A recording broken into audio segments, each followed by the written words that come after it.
Hello everyone, আরও একটা mini ব্লগে তোমাদের ওয়েলকাম। সকাল সকাল উঠেই পাশের ঘরে এসে দেখি বোন কিছু একটা বানাচ্ছে, তাই ভাবলাম ওকে একটু জ্বালাতন করি। কেন? আমার জিনিসে ঘা মারবি না বলে দিলাম। যখন তৈরি হবে যখন হাত দিয়ে দেবো তখন হাত দিবি, তার আগে হাত মারবি না। ইস কি বিচ্ছিরি হচ্ছে। ভালো হয়েছে। তাহলে ভিডিওতে দেখাচ্ছিস কেন? সরকারিকা সরি সরি। আর একে দেখো একটু জ্বালাতন করছিলাম, কেমন ড্যাব দিয়ে দেখছে। তারপর যাই হোক, বোন এই ঢোলটা বানাচ্ছিল, বেশ ভালোই হয়েছে। আর এখানে মিঠুকে মা সকাল সকাল স্নান করিয়ে দিয়েছে বলে ও রাগ করে সব খাবার উল্টে দিয়েছে। তারপর আমি একটু ডাবের জল খেলাম। আর অনেক দিন থেকে মাকে বলছিলাম ডাব চিংড়ি খাবো, ফাইনালি আজ মা রান্নাটা করছে। আর অনেকবার চাওয়ার পর মা এইটুকুই মালাই দিল আমাকে খাওয়ার জন্য। তো চলো আজকের লাঞ্চটা তোমাদের সঙ্গে শেয়ার করে দিই।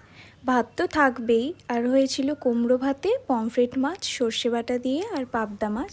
আর ডাব চিংড়িটা তো আগেই দেখিয়ে দিয়েছি, আর আলাদা করে দেখালাম না। আজকের মতো এইটুকুই। Bye bye.